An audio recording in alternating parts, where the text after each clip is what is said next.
YT जय श्री राम में आपका स्वागत है। कैसे आप सभी? आज हम देखने वाले हैं महाराजा। दोस्तों, इस मूवी की ट्विस्ट एंड एंडिंग आपके होश उड़ा देगी। साथ ही साथ मैं बता दूं कि काफी इमोशनल भरी मूवी है। आज कोई इंट्रो नहीं, लेकिन वीडियो को थोड़ा ध्यान से देखना क्योंकि इसमें 2 टाइमलाइन एक साथ चलती रहती है। तो चलिए शुरू करते हैं। तो मूवी की शुरुआत महाराजा नाम के नाई से होती है, जो की एक सैलून में बाल काटने का काम करता है। काम में ज्यादा बिजी होने की वजह से वह अपनी पत्नी और बेटी को टाइम नहीं दे पा रहा था। इसलिए आज उसने सोचा कि वह बॉस से छुट्टी मांगेगा ताकि वह अपने परिवार के साथ बढ़िया टाइम बिता पाए। पहले तो उसका बॉस मना कर देता है छुट्टी देने के लिए, लेकिन फिर काफी ज्यादा रिक्वेस्ट करने पर उसके लिए वो मान जाता है। उसके बाद वो एक खिलौने की दुकान पर जाता है ताकि वह अपनी बेटी के लिए कुछ अच्छे से खिलौने ले पाए। और महाराजा का घर सामने ही होता है दुकान के, तो अपनी पत्नी को खिलौने भी दिखा रहा होता है ताकि वो बेटी के लिए कौन सा खिलौना चाहिए ये बता पाए। उसकी बेटी जो अभी काफी छोटी होती है, वह अपने लिए खिलौने देखकर काफी खुश हो रही थी। पर खुशी से भरा उनका ये मोमेंट तब खत्म हो जाता है जब एक ट्रक का ब्रेक फेल होने की वजह से वह सीधे महाराजा के घर से टकरा जाता है। और इस हादसे में बेचारे महाराजा की पत्नी, जिससे वो बहुत प्यार करता था, वो मारी जाती है। लेकिन भाग्य से उसकी बेटी बच जाती है। कुछ सालों के बाद का सीन दिखाया जाता है और ये समय 2023 का होता है। दोस्तों, जब महाराजा की पत्नी मरी थी तो उस टाइम 2009 का था। इन दोनों टाइमलाइन को याद रखना, आगे मूवी यही इन्हीं टाइमलाइन के हिसाब से चलने वाली। 2023 की बात है, मतलब उस टाइमलाइन की बात है। महाराजा की बेटी थोड़ी बड़ी हो चुकी थी, जिसका नाम ज्योति था। महाराजा अपने घर में अपनी बेटी ज्योति और लक्ष्मी के साथ रहता था। दोस्तों, लक्ष्मी असल में कोई महिला नहीं थी, बल्कि कचरे के डब्बे का नाम है। अब देखिए, मुझे पता है आप भी बोलेंगे माँ लक्ष्मी के नाम कचरे का डब्बा। देखिए, इस बारे में तो मुझे कोई बात पता नहीं है, डायरेक्टर का है, जो भी राव और राइटर्स का है। मेरा मतलब इसमें कोई भी लेना देना नहीं है। आपको बता दो पहले ही, और कोई कचरे का डब्बा है, ये लोहे का बना हुआ था। बात असल में दोस्तों ये है कि जब ट्रक महाराजा के ट्रक से घर से टकराया था तो लक्ष्मी डब्बा उसकी बेटी के ऊपर जाकर गिर गया था। उसकी वजह से ज्योति की जान बच गई थी। जब वो गिरा था तो उसने ज्योति को कवर कर लिया था और तभी से महाराजा लक्ष्मी को अपने घर का सदस्य बना लेता है और अच्छे से उसको देखभाल भी करता था। ज्योति की बात करते हैं, उसमें पढ़ाई ज्यादा, स्पोर्ट्स खेलना पसंद होता है। इस वजह से वो टीचर से डांट भी खाती रहती थी। अब एक दिन तो हद हो गई थी जब किसी बच्चे ने ज्योति की बैग में शराब की बोतल डाल दी थी, जिस वजह से बेचारी ज्योति को स्कूल के हेडमास्टर ने महाराज के सामने बहुत बुरी तरह से डांटा। अब उसको ये पता चला था कि हरकत ज्योति की नहीं बल्कि किसी और बच्चे की थी, जिसने ज्योति के बैग में शराब की बोतल डाल दी थी। तब दोस्तों उसने ज्योति से माफी नहीं मांगी और उसको डांट ही रहा था कि अभी तुम बच्ची हो और अगली बार तुमने बैग से कुछ निकला तो अच्छा नहीं होगा और तुम्हें सीधा स्कूल से निकाल दूंगा। और एक बात याद रखना, फिर कहीं दोबारा एडमिशन नहीं मिलेगा, क्योंकि मुझे पता है तुम्हारी कोई चाल है। जरूर तुम इस बदमाश बच्चे से मिले हुए ताकि मेरे स्कूल का नाम खराब पाओ। समझ आई? दोस्तों, ये सारी बातें सुनकर महाराजा को बहुत ज्यादा गुस्सा आ जाता है कि जब मेरी बेटी की कोई गलती ही नहीं है तो आखिर उसको डांट क्यों रहा है। महाराजा कुछ बर्दाश्त कर नहीं सकता था, पर अपनी बेटी की आंखों में आंसू वो बिल्कुल भी बर्दाश्त नहीं कर पाता था। वो स्कूल के मालिक को उससे कहता है कि देखिए प्रिंसिपल, बिना सोचे सच जाने मेरी बेटी पर इल्जाम लगाया, उसे तकलीफ हो जाए, उसके लिए आप मेरी बेटी से चुपचाप से माफी मांगो, वरना बहुत बुरा होगा। सभी स्टाफ के लोग उसको बाहर खींच कर ले जाते हैं, लेकिन वो एक लोहे का पिलर पकड़ लेता है। लोहे का पिलर पकड़ने के बाद वो मुड़ जाता है, जिसके बाद वहां की दीवार पर थ्रेड से आने लग जाती है। वहां के पसीने, उसका मालिक पसीने पसीने छूटने लग जाता है। ये सोचकर वो जल्दी से तो उसको चुपचाप से ज्योति से माफी मांगने लग जाता है, जिसके बाद महाराजा ज्योति को लेकर चला जाता है। अब अगले सीन में ज्योति स्पोर्ट्स ट्रेनिंग के लिए जा रही होती है, जिसमें करीब 1 हफ्ता लगेगा और ये पहली बार है जब ज्योति महाराजा से इतनी दूर जा रही है। ये सोचकर वो उदास होता है, पर अपनी बेटी की खुशी के लिए वो मान जाता है। क्या करे, उसकी बेटी के आगे बढ़ना है तो वो उसके लिए मान जाता है। उसका थोड़ा मतलब मानना ही पड़ता है। पर दोस्तों, उसके जाने के बाद ना महाराजा को पहाड़ जैसे दिन लगने लग जाते हैं। उसके दिन कटते ही नहीं थे। बड़ी मुश्किल से वो अपनी बेटी के बगैर दिन गुजार होता। दूसरी ओर हम कुणाल नाम के काउंसिल को देखते हैं, जो कार सर्विसिंग शॉप पर आता है। वहां पर आकर तो वो सीधा हंगामा खड़ा कर देता है कि कल मैंने यहाँ पर गाड़ी सर्विस कराने को दी थी, उसमें मेरा चश्मा था जिसे मेरे फेवरेट हीरो ने मुझको दिया था, लेकिन अब वो गायब है। अगर वो चश्मा मुझे नहीं मिला तो पूरी शॉप में आग लगा दूंगा। इसी बीच दोस्तों वहां पर धना नाम का आदमी आता है, जो उसी शॉप में काम करता है। अब शॉप का मैनेजर रामू कुणाल से कहता है कि देखो, धना ने तुम्हारी गाड़ी की सर्विस की थी, उसे चश्मे के बारे में पता होगा। ये सुनते ही कुणाल तो धना की धुलाई शुरू कर देता है। इससे कहता है कि कल को अगर मेरा चश्मा नहीं मिला ना तो तुम्हारी खैर नहीं और तुम्हें जान से मार दूंगा। इससे धना का ईगो हर्ट हो जाता है, क्योंकि धना दोस्तों एक गुंडा होता है, लूटपाट, चोरी चकारी, यहाँ तक कि हत्या भी कर चुका होता है। इसलिए धना रात को उस रेस्टोरेंट में जाता है जहाँ पर कुणाल अपने साथियों के साथ मौजूद था। वहां आकर वो कुणाल को चश्मा दिखाता है जो कि उसी के पास था। धना गुस्से में कुणाल के सामने ही उसे चश्मे को तोड़ देता है और जैसे जैसे उस चश्मे को तोड़ा तो उसी तरह वह कुणाल और उसके साथियों को भी तोड़ता है, जिससे उसकी हालत बहुत खराब हो जाती है और अपना बदला लेकर वो वहां से चला जाता है। वहां से अगले सीन में महाराजा पुलिस स्टेशन आकर कहता है मुझे एफआईआर दर्ज करवानी है क्योंकि कल रात 3 चोर मेरे घर में घुसे, उन्होंने मुझ पर हमला भी किया और मेरी लक्ष्मी को उठाकर ले गए। पुलिस वाला कहता है लक्ष्मी कौन है, तुम्हारी पत्नी है या बेटी या कोई और? महाराजा कहता है लक्ष्मी इन दोनों में से कोई भी नहीं है।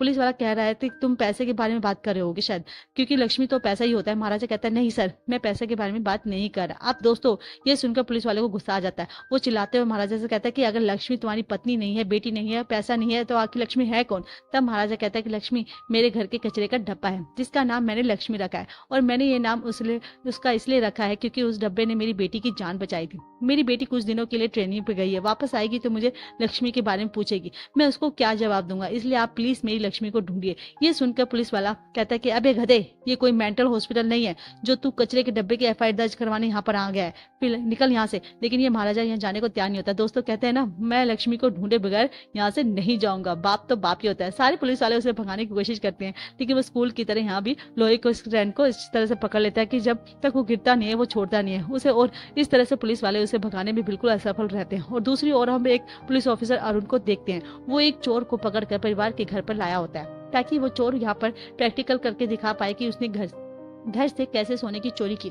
इसलिए वो चोर सारी चीजें चोरी करके बता रहा था। अब ये देखकर परिवार को इतना गुस्सा आता है कि ये कितने शान से सब कुछ प्रैक्टिकल करके दिखा रहा है। अरुण फिर उस परिवार को वो गहने देता है जो उस चोर ने चुराए थे। लेकिन परिवार के लोग देखते हैं ये तो नकली, हमारे असली गहने कहाँ हैं? चोर कहता है अच्छा, मैंने तो आपके घर से यही चुराया था, तो लौटा दो ये दिया, अब सोने का असली के कहाँ से लाऊं? तो उसमें पुलिस वाला कहता है दोस्तों ये मुझे लगता है कि आप दोनों ना चोर से और आप दोनों मिले हुए, ताकि हम पुलिस वाले जो है ढूंढने लग जाएं और आपको फिर असली सोने कहीं से मिले, उसमें आप दोनों हाँ भर दो। तो देखो तुम्हारा इस चोर का ना मिलकर बनाया हुआ प्लान है सारा, और नकली गहने से चोरी करवा के पुलिस वालों को ही बोलोगे असली गहने ढूंढ के लाने के लिए, और अगर गहने नहीं मिल जाए तो तुम अपना बता दोगे, तो तुम्हारी चाल हो। देखो मैं चल बता रहा हूँ, ये सब मेरे सामने नहीं चलेगा, इसलिए भूल जाओ अपने गहनों को। वो बात बता के बेचारे चुपचाप से वहां से चले जाते हैं। और उनके जाने के बाद अरुण चोर को अपने ठिकाने पर लेकर जाता है, और यहाँ पता चलता है कि अरुण और वो चोर ही आपस में मिले हुए थे दोस्तों। और चोर ने असली गहने चुरा कर नकली लौटाए, और अरुण ने परिवार को धमका कर मामला ही शांत करवा दिया ताकि वो इस बारे में कोई दोबारा कोई आवाज ही ना उठाए। अब कुछ देर के बाद अरुण जैसे ही पुलिस स्टेशन आता है, वहाँ महाराजा मौजूद होता है। महाराजा अरुण को भी सारी कहानी बताता है कि 3 चोर आए थे मुझ पर, उन्होंने हमला किया और लक्ष्मी को लेकर भाग गए। अरुण को भी जब पता चलता है कि ये कचरे के डब्बे की एफआईआर दर्ज लिखवाने आया, तो गुस्से में कह देता है कि निकल जाए यहाँ से। लेकिन महाराजा कहता है कि अगर सर आपने अगर लक्ष्मी को ढूंढ लिया तो उसके बदले में आपको 5 लाख रुपए दूंगा। ये सुनकर तो अरुण भी हैरान है कि 5 लाख रुपए, वो भी कचरे के डब्बे को ढूंढने में लगता है, ये कोई साइको आदमी है। पर 5 लाख का नाम सुनते ही वो तुरंत लक्ष्मी को ढूंढने के लिए मान जाता है। और अब अरुण और बाकी पुलिस वाले महाराजा के घर की तलाशी लेते हैं, लेकिन वहां उन्हें ऐसी कोई चीज नहीं मिलती जिससे चोरों को पकड़ा जाए। सभी पुलिस वाले आस पड़ोस के घर की छानबीन करते हैं, जिससे उनको पता चलता है कि महाराजा की किसी से भी दुश्मनी नहीं थी। इसलिए पुलिस वाले और परेशान हैं कि अब चोर को ढूंढे तो कैसे ढूंढे, और चोर आए भी तो गहने पैसे चुराने के बजाय कचरे का डब्बा ही क्यों चुराएंगे।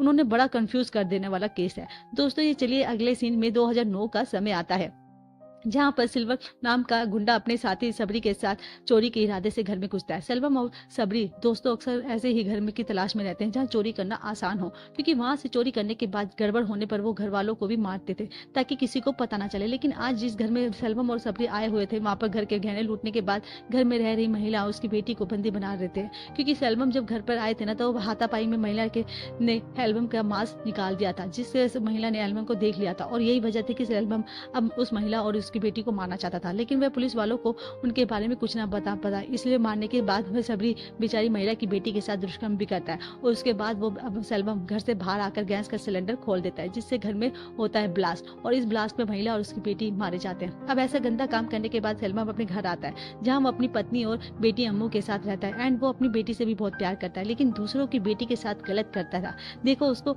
साथ ही वो लक्ष्मी वाला कचरे का डब्बा अभी सेल्वम के घर में मौजूद है। दोस्तों याद रखना दोस्तों, ये 2009 की टाइमलाइन है। अभी ये डब्बा सेल्वम के पास है, पर वो कैसे महाराजा के पास आया इसके बारे में अभी पता चल जाएगा आपको। तो ये 2023 में अरुण कचरे का डब्बा ढूंढ ढूंढ कर बहुत परेशान हो चुका था कि कहाँ गया होगा, इसलिए वो अपने पुलिस वालों के पैसा ही दिखाई देने वाला दूसरा डब्बा लाने को कहता है, ताकि उसे महाराजा को थमा कर उसके 5 लाख रुपए उससे ले ले। महाराजा अब डेली सुबह शाम पुलिस स्टेशन में ही गुजारा करना था, और ताकि ज्योति के सामने आने से पहले लक्ष्मी को ढूंढ ले। और ज्योति बार बार उसको कॉल और मैसेज करके लक्ष्मी की फोटो मांग रही होती है, लेकिन वो क्या जवाब देता है। लक्ष्मी तो है ही नहीं उसके पास। एक दिन पुलिस स्टेशन में रामू आता है और ये रामू वही है दोस्तों जो उसी कार का सर्विसिंग शॉप का मैनेजर है। वो यहाँ पर शिकायत लेकर आया होता है कि धना पिछले कुछ दिनों से गायब है। उसने सभी जगह ढूंढ लिया लेकिन कहीं पर पता नहीं चल रहा। तब धना की फोटो देखकर महाराजा कुछ टाइम पहले की चीज याद करने लगता है। जब रेस्टोरेंट में धना कुणाल की लड़ाई कर रहा था तो उस टाइम महाराजा भी वहां पर मौजूद था, क्योंकि महाराजा को घर से एक टोल प्लाजा का टिकट मिला था जिस पर कुणाल की गाड़ी का नंबर लिखा हुआ था। उसी गाड़ी का पीछा करते हुए महाराजा रेस्टोरेंट में आया था, क्योंकि टोल टिकट घर पर होने का साफ मतलब था कि जिसकी वो गाड़ी थी वह इंसान उसके घर पर आकर लक्ष्मी के साथ ऐसा काम किया होगा। लेकिन यहाँ पर आने के बाद महाराजा को पता चलता है कि लक्ष्मी के साथ को हुई हरकत वाली रात को कुणाल की गाड़ी धना चला रहा था। इसलिए महाराजा की धुलाई करने के बाद अब धना रेस्टोरेंट से बाहर आ जा रहा था तो महाराजा भी उसके पीछा करने शुरू कर दिया। वहां पर धना को उसकी भड़क लग जाती है, इसलिए वह महाराजा को अपने ठिकाने पर लेकर आ जाता है। वहां जहाँ धना के गुंडे उसको पकड़ लेते हैं। यहाँ महाराजा धना से पूछ रहा होता है कि बता तेरे साथ जो दो लोग थे वो लोग कहाँ पर हैं, मेरे घर में घुसे थे और वो कौन थे, और जो दोस्तों जिन 3 लोगों के बारे में महाराजा ने शिकायत दी थी कि उन्होंने घर में घुसकर उसकी लक्ष्मी को चुराया, उनमें से एक धना भी था। लेकिन धना महाराज को कुछ नहीं बताता और सुनकर महाराज को आता है गुस्सा और वो अपने महाराज के अंदर जानवर को असली रूप देखते हैं, जो देखते हैं खतरनाक। अपने पास लगे ऐसे गुंडों को, धना के गुंडों की ऐसी धुलाई करता है कि उसको देख कर तो धना जो अपने आप को सबसे बड़ा गुंडा समझता था वो डर कर कांपने लग जाता है। महाराजा तो दोस्तों आपको भी नहीं छोड़ता और वह महाराजा उसको इतना मारता है, कितना धुलाई कर देता है। जब जाकर धना कहता है कि उन में 2 में से एक पुलिस वाला था जो तेरे एरिया के पुलिस स्टेशन में भी काम करता है। इतना कहने के बाद धना वहां से भागने की कोशिश करता है लेकिन महाराजा उसका धड़ अलग कर देता है। और दोस्तों महाराजा का यह रूप सच में बहुत ही खतरनाक होता है। वह दोस्तों थोड़ा सा सब्र रखिए, थोड़ी देर में आपको पता चल जाएगा कि आखिर ये क्यों एक डब्बे के लिए महाराजा उन तीनों की जान लेना चाहता है। जब ये प्रेजेंट टाइम पर महाराजा उसी पुलिस स्टेशन में मौजूद था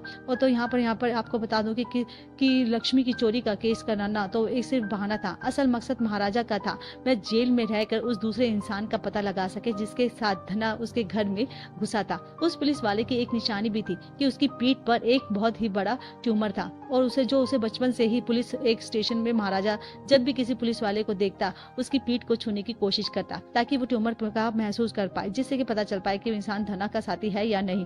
फिर दूसरी ओर अरुण के 2 साथी पुलिस वाले नारा शिवम और गोपाल एक टीन का सामान बनाने के वाले के पास जाते हैं। उसे महाराजा के डब्बे की फोटो दिखाकर वैसा ही डब्बा बनाने के कहते हैं।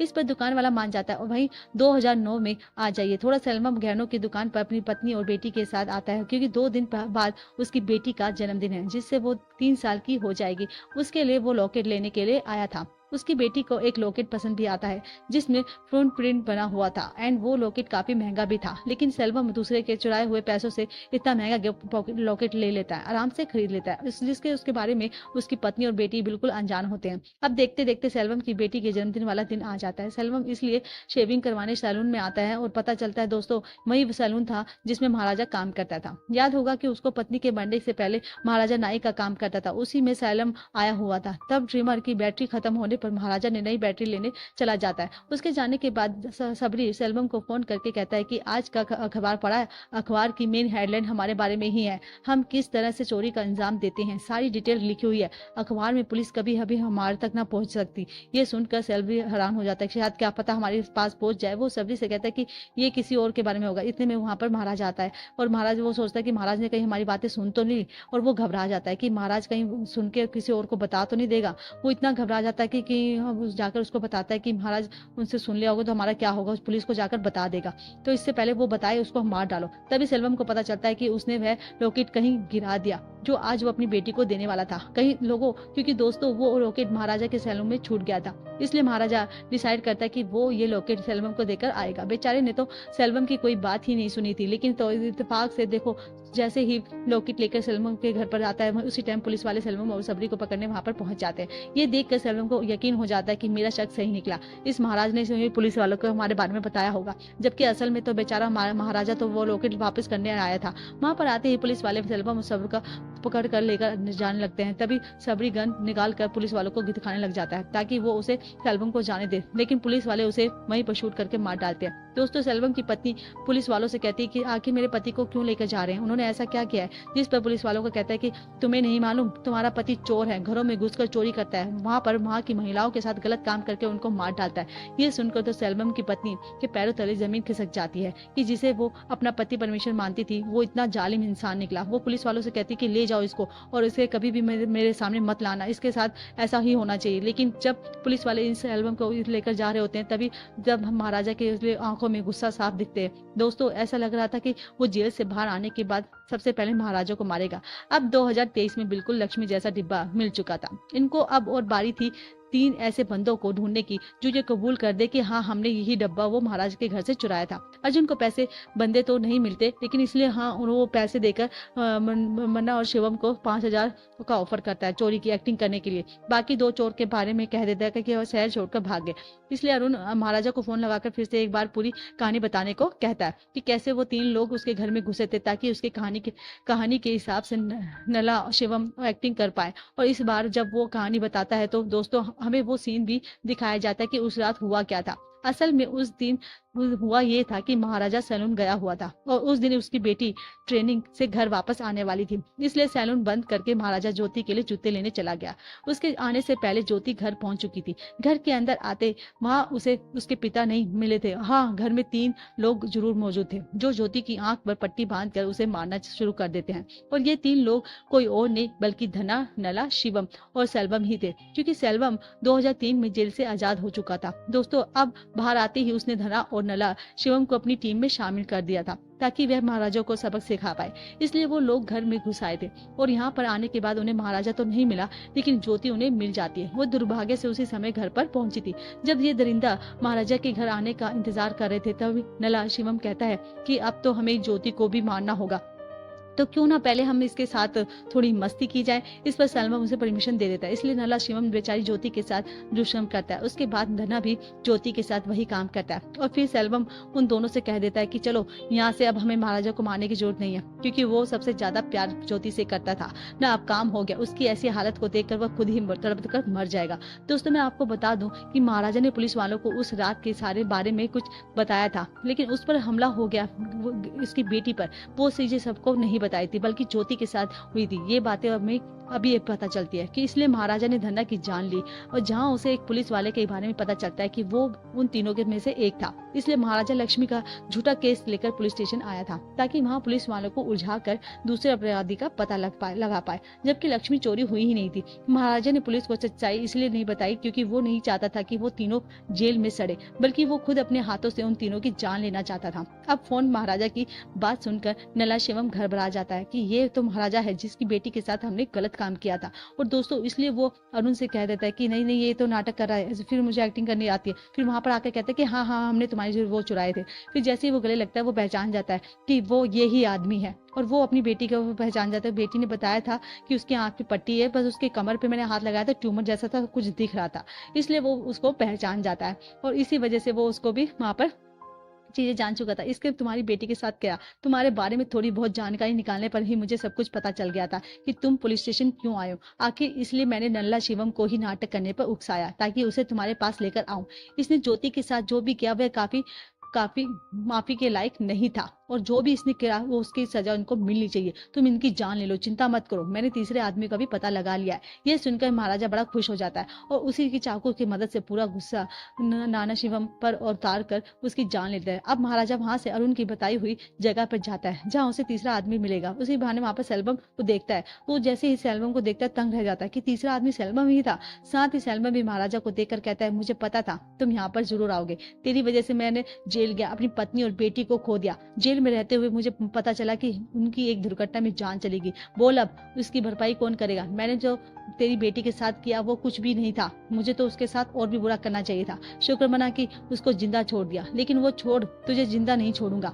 अब इतना कहकर वो महाराजा को बहुत मारता है, पर महाराजा को सदमा लग चुका था कि तीसरा आदमी सेल्वम था। लेकिन महाराजा को आखिर सदमा क्यों लगा आपको थोड़ी देर में जानकर सदमा लगेगा। अब वहां पर ज्योति आती है, वो सारे कहने लेकर आई थी। वो सेल्वम के सामने फेंकती हुई कहती है कि इसके लिए तुम मेरे घर पर आए थे ना, तो ये सिर्फ लेकर ये क्यों नहीं लेकर गए, मेरी जिंदगी क्यों बर्बाद करने की जरूरत थी तुम्हें। इतना कहकर दोस्तों वो इमोशनल होने लगती है, इसलिए महाराजा उसको भेज देता है वहां पर। लेकिन जब सेल्वम की नजर उस पर गहनों पर पड़ती है तो उसमें वही लॉकेट मौजूद था जो उसने अपनी बेटी अम्मू के घर लिए खरीदा था। साथ ही ज्योति की पीठ पर एक निशान भी होता है जैसा कि अम्मू की पीठ पर था मौजूद था। दोस्तों यहाँ पर आता है मूवी का सबसे बड़ा ट्विस्ट। तो दोस्तों जब मूवी की शुरुआत में महाराजा अपनी पत्नी और बेटी को खिलौने की दुकान से खिलौने दिखा रहा था तो असल में उसका घर नहीं बल्कि सेल्वम का भी घर था। तो दोस्तों जब सेल्वम जेल चला गया उसके बाद महाराजा, उसकी पत्नी और बेटी तीनों सेल्वम के घर से वो लॉकेट देने जा रहे थे।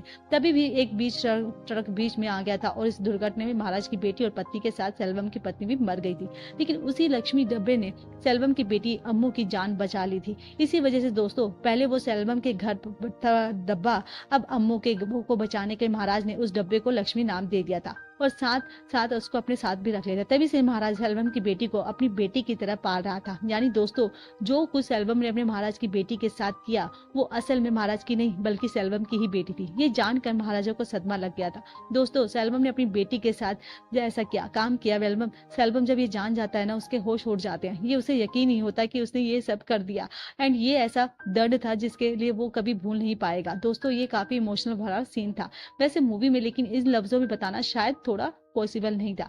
सेल्वा महाराज के पैरों तब्बा करते हुए कहता है मुझे माफ कर दो, बस एक बार मेरी बेटी से मुझे मिला दो। उससे यह नहीं कहना कि मैं उसका पिता हूँ, बस उससे माफी मांगना चाहता हूँ। पर महाराजा उसकी एक नहीं सुनता और ज्योति को लेकर वहां से चला जाता है। तो अब सेल्वम को मरने की जरूरत नहीं थी क्योंकि वो सच्चाई जानकर खुद ही सदमे लग गया था और वह खुद ही मर जाएगा। होता भी ऐसा ही है दोस्तों, अब वह अपनी बेटी से मिल नहीं पाता तो वह अपने आप को कोसते हुए भगवान से प्रार्थना करते हुए, भगवान मेरी तरह पिता किसी को भी मत देना और अगर देना तो उस घर में बेटी मत देना। इतना कहकर वो बिल्डिंग से कूदकर अपनी जान देता है। दोस्तों बुराई की हमेशा हार ही होती है, जैसा कि आज सेल्वम के साथ हुआ।